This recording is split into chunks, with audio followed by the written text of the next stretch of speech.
Hi and welcome back. So, an exciting episode today because Rosie and I are going to talk about whether or not we forgive our parents. Do we forgive our parents? No.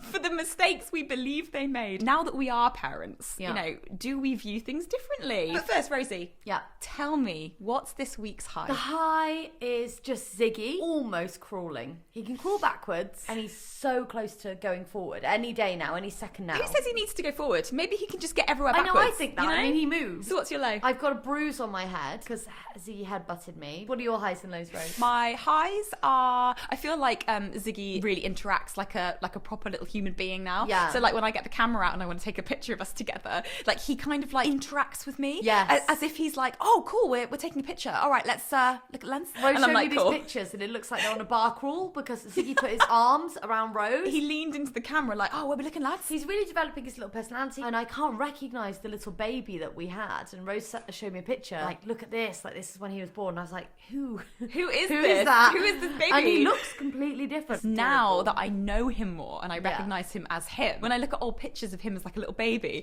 I'm like, who is that tiny worm? You two have a great bond though, you're like, I know him. Talk to me about it. You're just best friends. This is a low. He woke up at 5:30 a.m. this morning earlier. He's got a really fun new routine, which happens to be my low as well, because I've been doing some late nights at the moment, working wise, and late nights followed by extremely early mornings, 5:30 in the morning, makes life really difficult. Okay, so our parents, do we forgive our parents? Now that we're parents, do we view our childhood differently through the eyes of that parental figure? Is it possible to make great mistakes, right, without meaning to, just by trying to do the right thing? Because I believe that it is. Yeah, I understand that. Some people make mistakes though and they know it's a mistake and they don't correct it. I feel like you're going to have a lot of venom in this episode. I'm actually nervous. I had a big rage last night. Do you know what? I'm going to let you unleash your rage. Well, this is what I think. I regret this. So it's funny that we're doing this episode now because it's following on from Dr. Kristen. And she was talking about how parenting has really evolved, how it's really changed. There are a lot of different things that used to go on. So like people like smacking children, for example, and stuff like that. I'm sure there are people who do it still, but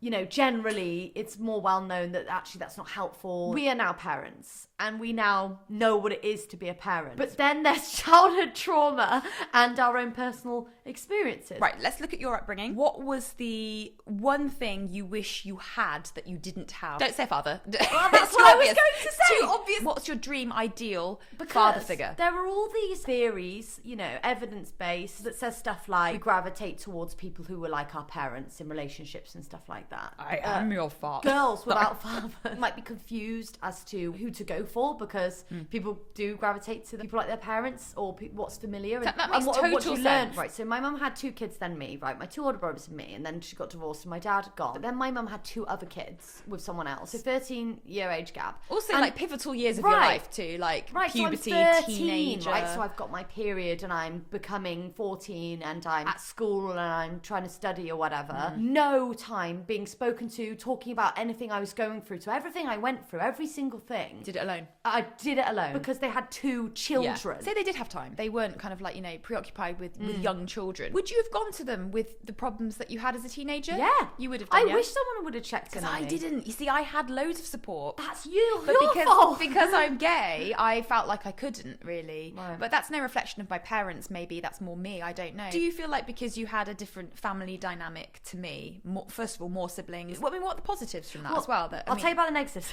So my family are a disorganised family. They just are, right? We're not a family that it's like, oh, on Tuesdays it's netball practice. Oh, you see, on Tuesdays it was spaghetti bolognese. Right, see, you had planned meals. No, This blows my mind. Like, Monday is Moroccan lamb. Babe, I would come home, right, and there would be a note saying, right, Rosie, you've got to cook dinner for everyone because I'm too busy. Do you know, we're two extremes. You had to be so independent from so young. Had to be. And I was pathetic until I was at least 25. Not spoiled. No, I wasn't I don't think you were spoiled. I think you were looked after. But I think a lot of people would think that I was spoiled. We had routine, we had structure. My mum literally worked just to put us through uni. Academia has been my mum's biggest thing because she didn't go to university and felt like she really missed out back in the day because it was quite elitist. She really resents her mother actually for not giving her the support and encouragement to go. So then she took her parent, do we forgive our parents? She didn't. And she tried to make us have the best education possible. Now I then resented her because I felt like she pushed me way too much. The constant revision, the constant work, it spiked your OCD a little bit. Well, this is the thing. The pressure really got to me when I was 16 after my GCSEs from all the revision. I can't say it was entirely my mum's fault though. I think it just tipped me over the edge from being gay, from just being 16. So you had a lot going on. I had loads going on.